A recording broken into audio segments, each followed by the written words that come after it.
Assalamualaikum warahmatullahi wabarakatuh. Perkenalkan, nama saya Muslina, NIM 200441158 dari kelas 2D. Di video ini saya akan menjawab pertanyaan dari soal UAS Pendidikan Kewarganegaraan.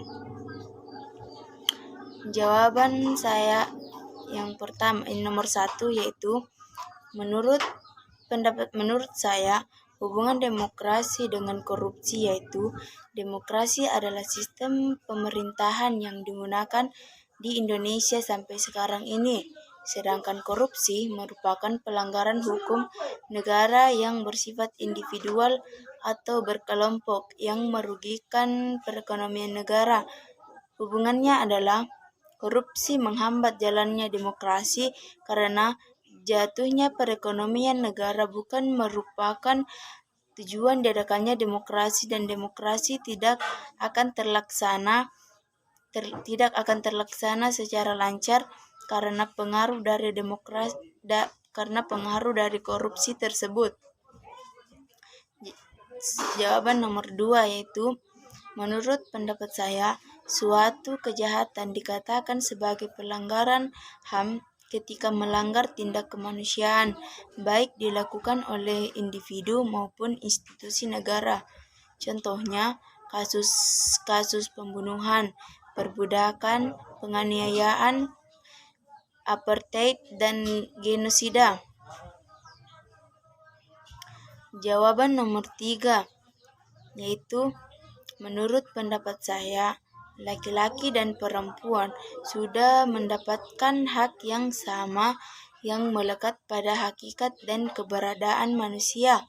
Perempuan dan laki-laki sebagai makhluk yang bermartabat yang telah dimiliki sejak lahir hingga akhir hayat, karena HAM wajib dihormati, dijunjung tinggi, dan dilindungi oleh negara, hukum, dan setiap orang. Contohnya hak dalam ketenagakerjaan, hak di bidang kesehatan, dan hak di bidang pendidikan.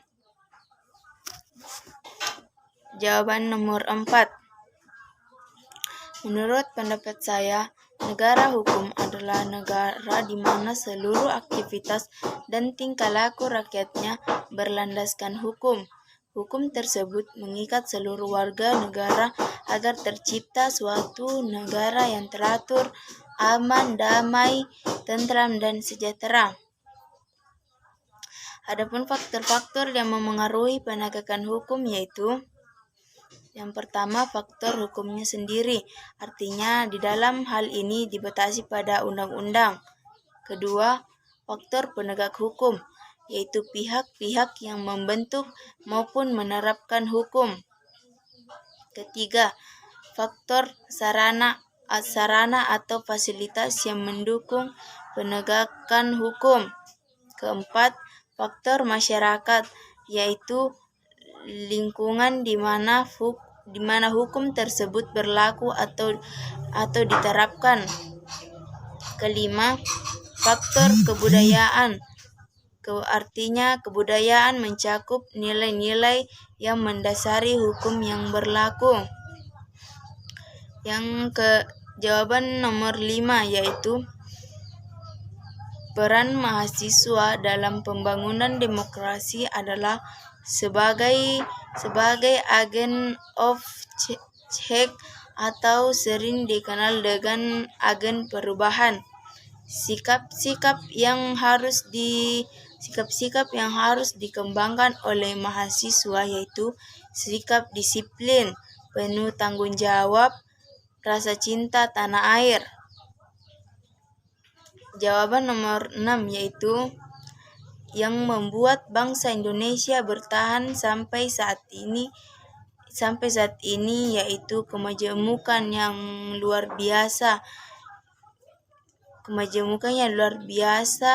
bagi bangsa dan negara Indonesia dapat bertahan sampai saat ini, dan juga keragaman latar belakang identitas sosial, yaitu suku bangsa, tradisi, adat istiadat, dan agama. Itulah jawaban dari saya. Kurang dan lebihnya mohon dimaafkan. Wabillahi taufiq wal hidayah. Wassalamualaikum warahmatullahi wabarakatuh.